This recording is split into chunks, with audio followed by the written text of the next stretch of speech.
It is now time for some early tips for the upcoming Gameweek 35. I'm going to activate my wildcard for it, so basically those are going to be some early wildcard tips, so stay tuned for all of the updates that I'm going to give you. First of all, let me showcase you how my team is doing so far. I'm recording this on Sunday evening, so we have a lot of games left from Gameweek 34, but so far so good. Basically everyone apart from Salah, Darwin and Zabarni returned. Oh no, and Sak. Okay, so I'm 50-50. Cunha most probably isn't going to return, so Gusto is going to come here into the play. Pickford kept a clean sheet, a pretty good performance. Arnold scored a free kick, so that transfer was good. Zabarni, so he conceded 3 goals and a yellow card. Gabriel, a clean sheet. Saka and Salah pretty disappointing, but you cannot go without them, honestly. In Game Week 34, Eze, perfectly well done. Compared to Olise and Mateta, maybe not so much, but yeah, I couldn't afford to buy everyone, so I went for Eze. Up front, Darwin was substituted on and he didn't do anything, but I'm hoping for the Merseyside derby that he will be online and they can destroy Everton. I already got my clean sheet from Everton, so I don't want anything else from Pickford this week. So I'm expecting Darwin and Salah to do their bits. Solanke scored a goal, of course, and Cunha has been injured. We need to see how my Chelsea assets are going to deliver, but that will happen on Tuesday. So for now, we're going to talk about this lineup. I'm pretty disappointed that, first of all, I didn't keep my free hit.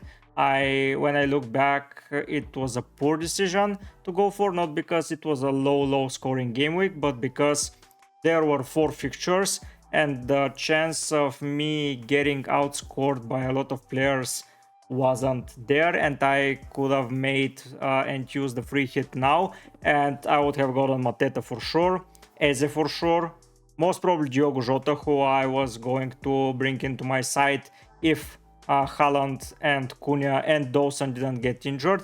If the 3 of them were fit, Diogo Jota was coming in regardless instead of Darwin, so I would have been better there. But let's not live in the past. I am going to learn from my mistakes and I'm going to apply those tips that I am writing down for the future season, and I hope that there I will be better. But basically the gut feeling that I had for this week regarding Jota and Eze paid out, so I feel pretty confident going forward. Arnold was a good decision as well. He was an emergency transfer just because Dawson got injured, but at least I got it right.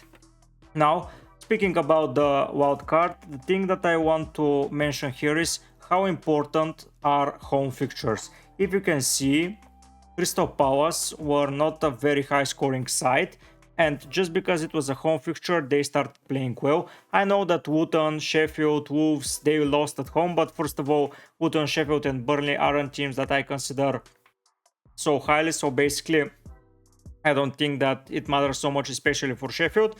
For Luton, yeah, at home they are playing better, just Brentford were far better.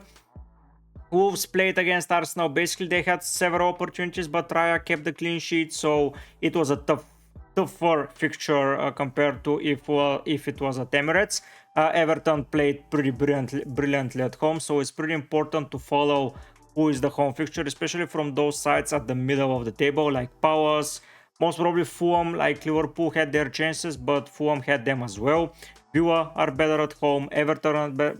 Basically anyone is better at home. I know that some teams are so good that it doesn't matter if they are away or at home, but especially if a fixture is like Crystal Palace, West Ham, it most probably is going to go to the home side unless something drastically happens. So yeah, that's why I enjoy investing in home fixtures. So looking at the fixtures at game week 37 basically, so let's go here, it will be easier. So at game week 37 we have 2 away fixtures for City. This is City and you can invest in City pretty much always, but when they play at the Spurs ground, I don't think they are too good enough. Fulham, yeah, I believe City are winning here, but when they are away, it's way tougher for them. So for comparison, Spurs have 2 home fixtures, so I will be more than willing to invest in their side going into game week 37. as those home fixtures, yes, Spurs can score anywhere, but especially at home, they're a different breed. Newcastle and Brighton, both of them have mixed fixtures, so I can invest in some of their players. United is 2 home fixtures, so basically apart from Chelsea, who are having 2 away, and from City 2 away, the rest of the sides are going with the home fixtures, and especially Spurs, 2 home fixtures at their stadium at the end of the season. I believe they can do bits. So my focus is going to be mainly focused on those sides. I know that Chelsea are having 2 away fixtures, but they are doubling up in 35, so I cannot go without at least 2 players from them. Spurs are doubling as well, so 2 players are required for 35. So basically focus on the home fixtures. City have only 2 home fixtures to finish the season, but they're against West Ham, of course, and it was Wolves, so I expect a lot of goals from them. Newcastle have away fixtures, but they're against Burnley, so let's now go here and talk about home and away. So away fixtures for Arsenal are Spurs and United, but at home are Bournemouth and Everton. So I believe Arsenal are going to score several goals in 36 and 38 compared to 35 and 37. Then we go to Aston Villa. They have 2 home fixtures as well. So basically everyone is having at least 2 home fixtures, but comparison for Brighton, they have 3 home fixtures left to finish the season. United have 3 as well. Newcastle are having 3 away, but it's Burnley, Brentford and United who are conceding a lot of goals. Forest 2 home. So basically there isn't a team with more than 3 home fixtures, but some of them, those that are having 3 are having double up. So basically Spurs were 3 at home, 3 away, and away fixtures to Chelsea, Liverpool and Sheffield. Yeah, Chelsea and Liverpool, they may not score, but again Sheffield, I believe that they are scoring. So my advice here is to look carefully at the home fixtures. It matters for sure, as I mentioned, especially for mid-table sides like maybe Brighton, maybe Newcastle are better at home. If we go and look at Gameweek 33, 4-0 at home, then we go here, it's only 1-0 against Fulham. Then we go back, it's 1-1 to be honest, but did I miss a fixture? No, I didn't, sorry. Then in 30, if we look, Newcastle played at home and scored 4. So yeah, when they play at home, they feel pretty much more confident. Against Everton, I remember the game, it was a little bit of a tricky game, so I wouldn't take it into consideration. But yeah, so if I have to go, maybe you remember my squad from the thing that I made, but let's revisit it again. We had today the news that Udogie is now injured, so we are not going to select him for the upcoming game week.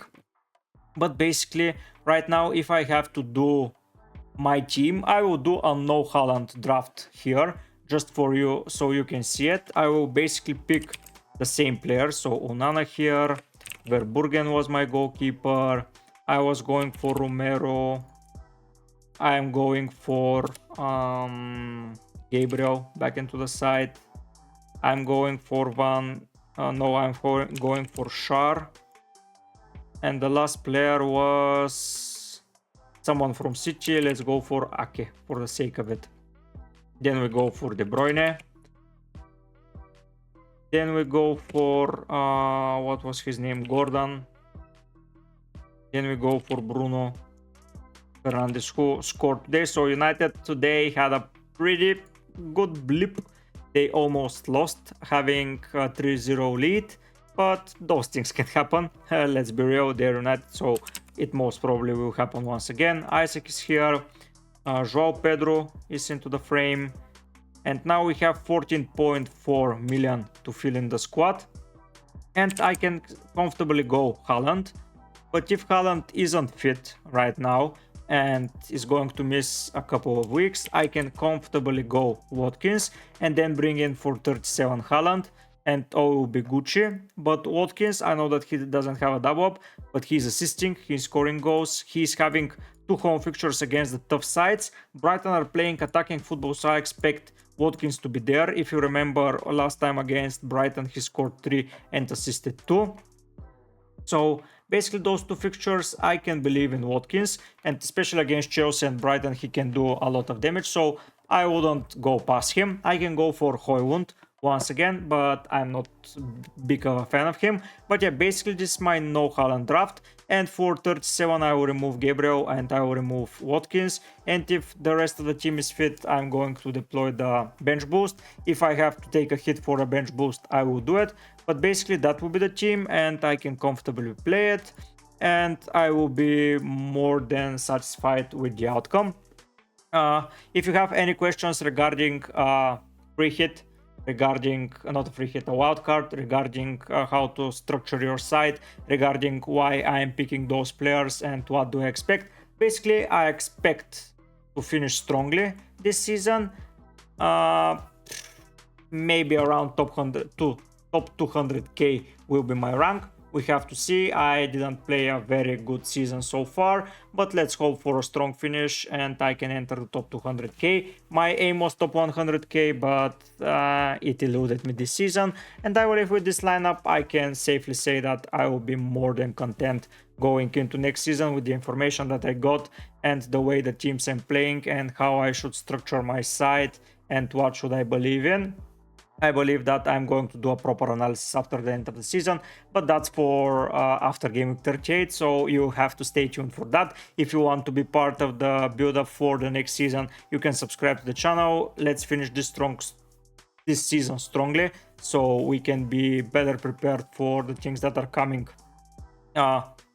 In less than 1 month, basically, we're finishing the season, so yeah, in less than 1 month, we're going to start preparing for 2024-2025 season. So yeah, I will be your best pal once again through the fantasy journey. If you want to see me more, once again, like, subscribe, write down a comment, turn on the notifications, go and check my knee-jerk wildcard. It looks like that, but I have more reasoning behind them. I will prepare more drafts during the week, so you will be notified. You'll see what I do. So yeah, we can have a pretty fun wildcard week. It's finally a wildcard week for me, so I can speak from my personal experience and I can prepare the proper drafts. So yeah, I hope you enjoy those. I hope you're having a good Gameweek 34. Write down your scores so far. But for now, guys, I'll be heading out. Bye.